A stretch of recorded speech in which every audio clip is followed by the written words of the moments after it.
ਇਲਾਕਾ ਥਾਣਾ ਮਨਸੂਰਾਬਾਦ ਦੀ ਪੁਲਿਸ ਜਿਹੜੀ ਆ ਉਹ ਆਪਣੇ ਸ਼ਹਿਰੀਆਂ ਨੂੰ ਤਹਫਜ਼ ਨਹੀਂ ਦੇ ਪਾ ਰਹੀ। ਇੱਕ ਐਸਐਚਓ ਬਦਲਿਆ, ਦੂਸਰਾ ਐਸਐਚਓ ਬਦਲਿਆ, ਤੀਸਰਾ ਐਸਐਚਓ ਆਉਣ ਦੇ ਨਾਲ ਵੀ ਉੱਥੇ ਦੇ ਹਾਲਾਤ ਨਹੀਂ ਬਦਲੇ। ਐਸਪੀ ਨਵਾਂ ਲਾਉਣ ਦੀ ਕੋਸ਼ਿਸ਼ ਕਰਨੀ ਹੈ। ਅਗਰ ਐਸਪੀ ਬਦਲਣ ਦੇ ਨਾਲ ਵੀ ਫਰਕ ਨਾ ਪਵੇ ਤੇ ਫਿਰ ਸਟੈਪ ਬਾਈ ਸਟੈਪ ਉੱਪਰ ਨੂੰ ਤੁਰੇ ਜਾਣਾ। ਲੇਡੀਜ਼ ਪੁਲਿਸ ਐਹਲਕਾਰ ਜਿਹੜੀਆਂ ਸੀਗੀਆਂ ਉਹ ਸੜਕਾਂ ਤੇ ਕੱਢਣ ਦਾ ਫੈਸਲਾ ਕੀਤਾ। ਡਾਕੂਆਂ ਨੇ ਵੀ ਹਕਮਤ ਅਮਲੀ ਤਬਦੀਲ ਕੀਤੀ। ਉਹਨਾਂ ਨੇ ਕਿਹਾ ਜੀ ਜੇ ਤੁਹਾਡੇ ਕੋਲ ਲੇਡੀਜ਼ ਕਾਂਸਟੇਬਲਾਂ ਹੈਗੀਆਂ ਨਾ ਤੇ ਸਾਡੇ ਕੋਲ ਲੇਡੀਜ਼ ਡਾਕੂ ਵੀ ਹੈਗੀਆਂ ਵਾ। ਸੀਸੀਟੀਵੀ ਫੁਟੇਜ ਸਾਹਮਣੇ ਆਈ ਮਨਸੂਰਾਬਾਦ ਦੇ ਇਲਾਕੇ ਗਲੀ ਨੰਬਰ 15 ਦੀ। ਗੱਲਾਂ ਕਰ ਰਿਹਾ ਬਹਿ ਕੇ ਤੇ ਇੱਕ ਮੋਟਰਸਾਈਕਲ ਵਾਲਾ ਭਾਈ ਆਂਦਾ ਵਾ, ਉਹਦੇ ਪਿੱਛੇ ਇੱਕ ਲੇਡੀ ਡਾਕੂ ਪਿੱਛੇ ਬੈਠੀ ਹੋਈ ਸੀਗੀ। ਬੰਦੇ ਨੇ ਆ ਕੇ ਜਨਾਬੇ ਵਾਲੀ ਪਿਸਤੌਲ ਕੱਢਿਆ ਤਾਂ ਹਾਲ ਉਹਨਾਂ ਨੂੰ FIR ਦੀ ਕਾਪੀ ਵੀ ਨਹੀਂ ਮਿਲੀ। अस्सलाम वालेकुम।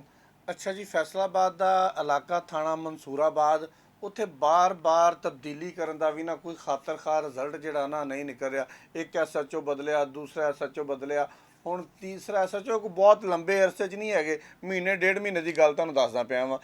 ਤੀਸਰਾ ਐਸਐਚਓ ਆਉਣ ਦੇ ਨਾਲ ਵੀ ਉੱਥੇ ਦੇ ਹਾਲਾਤ ਨਹੀਂ ਬਦਲੇ।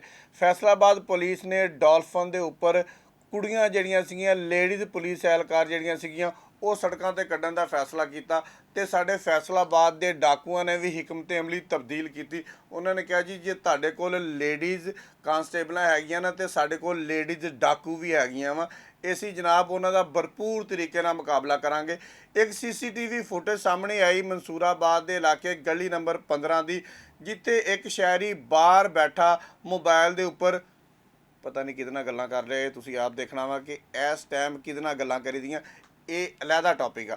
ਗੱਲਾਂ ਕਰ ਰਿਹਾ ਬਹਿ ਕੇ ਤੇ ਇੱਕ ਮੋਟਰਸਾਈਕਲ ਵਾਲਾ ਭਾਈ ਆਂਦਾ ਵਾ, ਉਹਦੇ ਪਿੱਛੇ ਇੱਕ ਲੇਡੀ ਡਾਕੂ। ਦੇਖੋ ਅਗਰ ਲੇਡੀਜ਼ ਕਾਂਸਟੇਬਲ ਕਵਾਂਗੇ ਤੇ ਅਸੀਂ ਇਹਨਾਂ ਨੂੰ ਵੀ ਇਹਤਰਾਮ ਨਾਲ ਬੁਲਾਵਾਂਗੇ, ਲੇਡੀ ਡਾਕੂ। ਹਾਲਾਂਕਿ ਅਸੀਂ ਇਹ ਵੀ ਕਹਿ ਸਕਦੇ ਸੀ ਬੀਬੀ ਡਾਕੂ, ਲੇਕਿਨ ਲੇਡੀ ਡਾਕੂ ਪਿੱਛੇ ਬੈਠੀ ਹੋਈ ਸੀਗੀ। ਬੰਦੇ ਨੇ ਆ ਕੇ ਜਨਾਬੇ ਵਾਲੀ ਪਿਸਤੌਲ ਕੱਢਿਆ ਤੇ ਲੇਡੀ ਡਾਕੂ ਫੌਰੀ ਤੌਰ ਤੇ ਥੱਲੇ ਉਤਰੀ। ਉਹਨੇ ਆ ਕੇ ਆਖਿਆ ਭਰਾਵਾ ਕੱਢ ਦੇ ਜੋ ਕੁਛ ਤੇਰੇ ਕੋਲ। ਇੱਦਾਂ ਹੀ ਕਹਿਣਾ ਹੋਣਾ ਨਾ, ਹੋਰ ਕਿੱਦਾਂ ਕਹਿ ਸਕਦੀ ਹੈ। ਇਹ ਤਾਂ ਨਹੀਂ ਕਹਿ ਸਕਦੀ ਜਿੱਦਾਂ ਰਾਤੀ ਅਲੀ ਅਮੀਨ ਗੰਡਾਪੁਰ ਕਰ ਇਹ ਤੇਰਾ ਬਾਪ ਖੜਾ ਹੈ ਇਹ ਕਰ ਲਵੋ, ਨਹੀਂ। ਉਹਨੇ ਕਹਿਣਾ ਭਰਾਵਾ ਜੋ ਕੁਛ ਹੈਗਾ ਕੱਢ ਦੇ, ਨਹੀਂ ਤਾਂ ਤੈਨੂੰ ਫੈਰ ਮਾਰ ਦਿਆਂਗੇ, ਇੱਦਾਂ ਕਿਹਾ ਹੋਣਾ। ਖੈਰ ਜੀ, ਉਹ ਭਾਈ ਕੋਲੋਂ ਮੋਬਾਈਲ ਖੋਇਆ, ਜੋ ਕੁਛ ਹੋਰ ਹੈ ਸੀ ਮਾੜਾ ਚੰਗਾ ਉਹ ਖੋਇਆ। ਖੋ ਕੇ ਤੇ ਜਨਾਬੇ ਵਾਲੀ ਆਪਣੇ ਘਰ ਚਲੇ ਗਏ।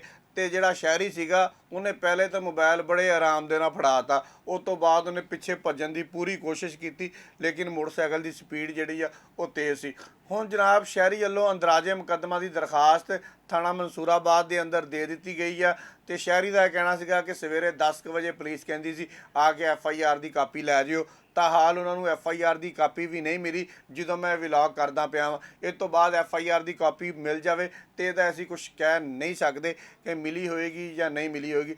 ਲੇਕਿਨ ਮੈਂ ਦੱਸਣਾ ਇਹ ਚਾਹੁੰਦਾ ਸੀਗਾ ਕਿ ਥਾਣਾ ਮਨਸੂਰਾਬਾਦ ਦੇ ਹਾਲਾਤ ਨਹੀਂ ਬਦਲ ਰਹੇ। ਉੱਥੇ ਜਨਾਬੇ ਵਾਲੀ ਉਹੀ ਹੋਟਲ ਜਿਨ੍ਹਾਂ ਹੋਟਲਾਂ ਤੋਂ SHO ਸਸਪੈਂਡ ਹੋਏ, ਜਿਨ੍ਹਾਂ ਹੋਟਲਾਂ ਤੋਂ SHO ਮੁਅੱਤਲ ਹੋਏ, ਉਹ ਹੋਟਲ ਉਸੇ ਤਰ੍ਹਾਂ ਹੀ ਆਬੋ ਤਾਬ ਦੇ ਨਾਲ ਚੱਲਦੇ ਪਏ ਆ। ਉੱਥੇ ਜਨਾਬੇ ਵਾਲੀ ਗੁੱਡਾ ਡੋਰ ਜਿਹੜੀ ਸ਼ਾਇਦ ਤੁਹਾਨੂੰ ਚਾਹੀਦੀ ਹੋਵੇ ਬਾਸਾਨੀ ਤੁਹਾਨੂੰ ਮਿਲ ਜਾਏਗੀ। ਯਾਨੀ ਕਿ ਤੁਸੀਂ ਕਹਿ ਸਕਦੇ ਹੋ ਸਾਰਾ ਕੁਝ ਬਦਲਣ ਦੇ ਨਾਲ ਵੀ ਉੱਥੇ ਦੇ ਹਾਲਾਤ ਨਹੀਂ ਬਦਲ ਰਹੇ। ਤੇ ਪਰਸੋਂ ਦਾ ਮੈਨੂੰ ਇਹ ਪਤਾ ਲੱਗਾ ਕਿ ਉੱਥੇ ਜਿਹੜਾ ASP ਸੀ ਨਾ ਉਹ ਵੀ ਤਬਦੀਲ ਹੋ ਗਿਆ ਵਾ। ASP ਨਵਾਂ ਲਾ ਕੇ ਦੇਖ ਲਓ, ਸ਼ਾਇਦ ਕੋਈ ਬਦਲ ਜਾਣ। ਉਸ ਤੋਂ ਬਾਅਦ ਫਿਰ ਇੱਕ ਹੋਰ ਟਰਾਈ ਕਰਨੀ ਆ। ਉਸ ਤੋਂ ਬਾਅਦ ਤੁਸੀਂ ਕਰਨਾ ਵਾ SP ਨਵਾਂ ਲਾਉਣ ਦੀ ਕੋਸ਼ਿਸ਼ ਕਰਨੀ ਹੈ, ਕਿਉਂਕਿ ਜਦੋਂ SHO ਬਦਲਿਆ ਕੱਖ ਨਹੀਂ ਹੋਇਆ, ASP ਬਦਲਿਆ ਕੱਖ ਨਹੀਂ ਹੋਇਆ। ਹੁਣ ਅਸੀਂ ਕਰਾਂਗੇ ਕਿ SP ਬਦਲ ਕੇ ਵੇਖੋ, ਸ਼ਾਇਦ ਕੋਈ ਫਰਕ ਪੈ ਜਾਵੇ।